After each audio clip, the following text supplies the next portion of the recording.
By proceeding into the video, you are agreeing that you have read the disclaimer.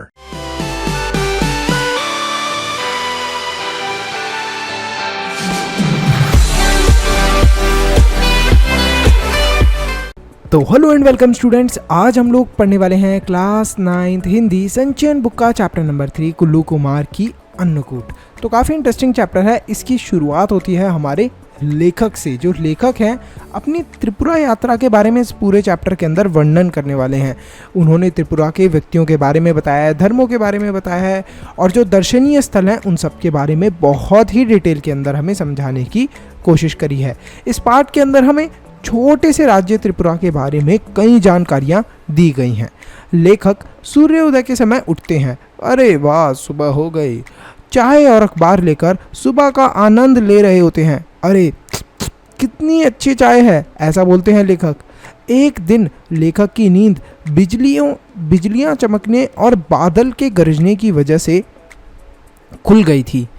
इस दृश्य से उन्हें दिसंबर 1999 की घटना के बारे में याद आ जाता है। अब क्या हुआ होगा लेखक के साथ? जब लेखक ऑन द रोड नाम का जो एक शो था टीवी श्रृंखला के लिए बना रहे थे, मतलब जो एक टीवी के लिए शो था वो बना रहे थे जिसका नाम था ऑन द रोड, तो उन्हें उसकी याद आ जाती है। ठीक है, और इस शो के लिए उन्हें कहाँ पर जाना पड़ गया था? उन्हें जाना पड़ गया था त्रिपुरा की राजधानी अगरतला, और वहाँ पर उन्होंने यात्रा करी थी, वहाँ पर वो घूमे थे। तो उन सब चीज़ों के बारे में इन्हें याद आ जाती है इस बिजली कड़कने की वजह से और इन बादल की आवाज़ की वजह से।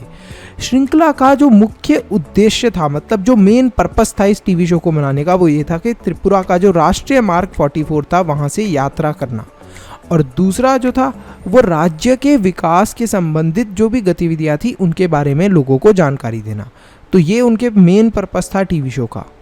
त्रिपुरा राज्य की जो जनसंख्या है वो 34% है, जो काफ़ी ऊंची है। ये जो राज्य है ये बांग्लादेश से तीनों तरफ से घिरा हुआ है। एक तरफ से भारत के 2 राज्य मिजोरम और असम सटे हुए हैं, और दूसरी साइड से हमारा क्या, बांग्लादेश सटा हुआ है।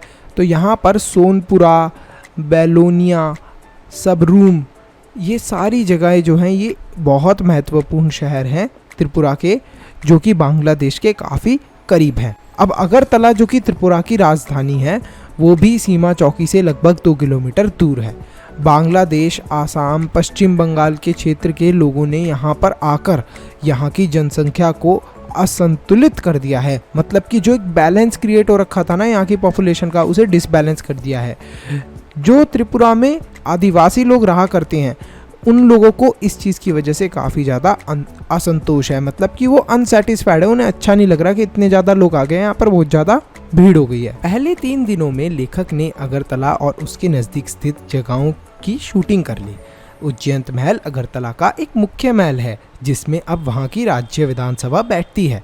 त्रिपुरा में बाहरी लोगों के आने की वजह से कई समस्याएं पैदा हुई हैं, लेकिन इस कारण ये जो राज्य है ये बहुधार्मिक बन गया है, मतलब यहाँ पर डिफरेंट हमें रिलीजन्स देखने को मिलते हैं। त्रिपुरा में 19 अनुसूचित जनजातियाँ हैं और विश्व के जो सबसे 4 बड़े धर्म हैं वो भी यहाँ पर मौजूद हैं। तो अगरतला के बाद जो लेखक की पूरी टीम है वो कहाँ पर जाती है? डलियामुरा एक विशाल गांव है जहाँ पर वो पहुँच जाते हैं। यहाँ लेखक की मुलाकात हेमंत कुमार जी से होती है। हेमंत कुमार जमातिया जी से होती है, जिन्होंने 1996 के अंदर संगीत नाटक अकादमी द्वारा पुरस्कार दिया गया था।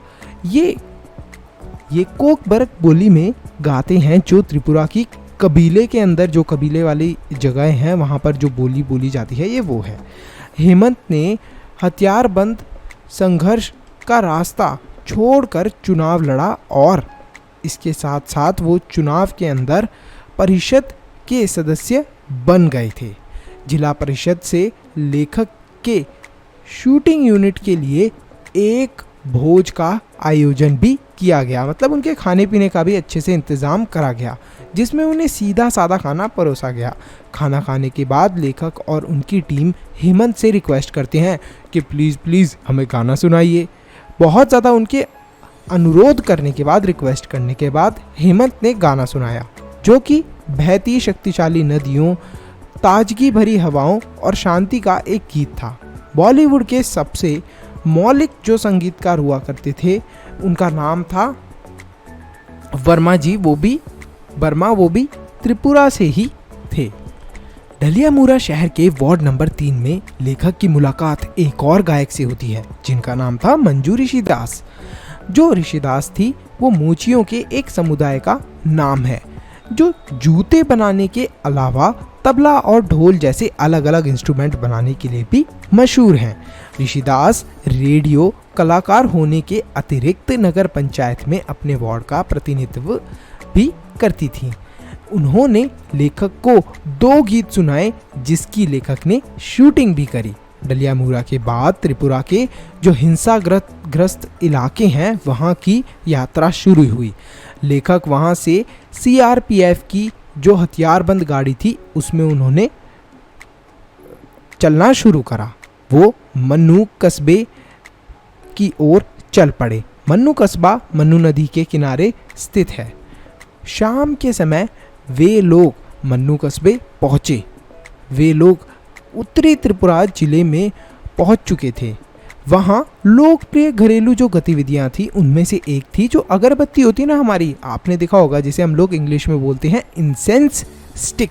तो जो अगरबत्ती होती है उसके अंदर देखना एक बांस की डंडी जैसी चीज़ दिखेगी आपको। जो डंडी होती है ना वो बांस की बनी हुई होती है, तो वो बांस की डंडी वहाँ पर बनाई जाती थी इस जगह पर।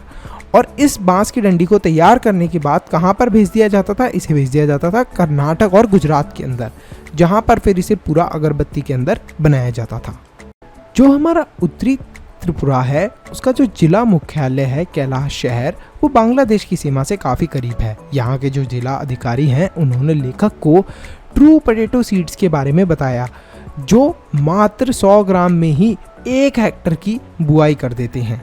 लेखक को बाद में अन्नकूटी के बारे में पता चला जो कि देश का सबसे बड़ा तीर्थ है। अन्नकूटी का अर्थ है 1 करोड़ से कम। दंत कथा के अनुसार अन्नकूटी में शिव की 1 करोड़ से 1 मूर्ति कम है, मतलब 1 करोड़ के अंदर 1 मूर्ति कम है।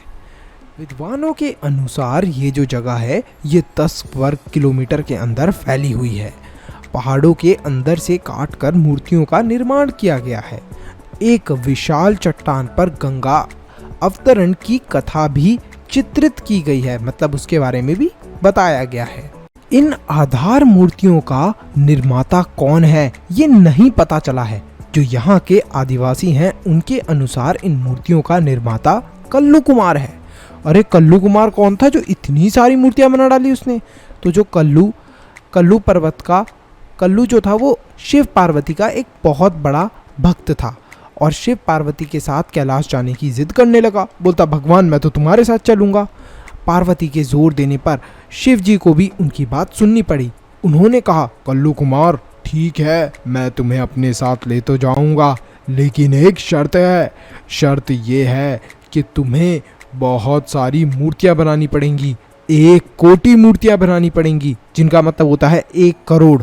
कल्लू कुमार बेचारा रात भर काम करता रहा, परंतु सुबह तक उसकी मूर्तियों की संख्या 1 करोड़ में से सिर्फ 1 कम निकली। मतलब 1 करोड़ में सिर्फ 1 ही कम मूर्ति थी और भगवान शिव ने बोला था कि 1 करोड़ मूर्तियां बनानी हैं।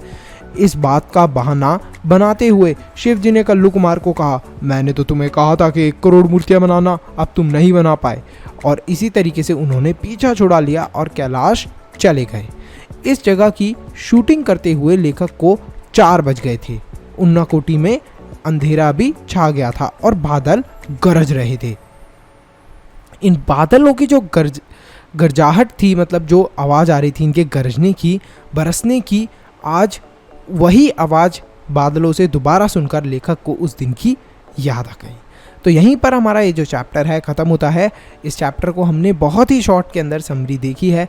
आई होप आपको ये चैप्टर अच्छा लगा हो। अच्छा, मैं आपसे एक क्वेश्चन पूछना चाहता हूँ कि जो कल्लू कुमार था उससे कितनी मूर्ति बनाने की भगवान शिव ने डिमांड करी थी? फटाफट कमेंट सेक्शन के अंदर लिखना ज़रूर। तो अगर आपने इस वीडियो को यहाँ तक देख लिया है तो फटाफट लाइक करो, चैनल को सब्सक्राइब करो और कमेंट करो अपना बेस्ट पार्ट। इसी के साथ साथ वीडियो को शेयर करना मत भूलना। एक इम्पॉर्टेंट अनाउंसमेंट, अगर आप लोग चाहते हो कि हम लोग फ्यूचर में इसी तरीके से और भी वीडियोस बनाते रहें तो आप हमारे चैनल के मेंबर बन के हमें सपोर्ट कर सकते हो। अब मेंबर कैसे बनना है, सब्सक्राइब के साथ में जो ज्वाइन बटन है उस पर क्लिक करें और हमारे चैनल के मेंबर बन जाए। तो आप हमें सपोर्ट कर रहे हैं डायरेक्टली कि हम आगे फ्यूचर में ऐसे ही वीडियोस लाते रहें।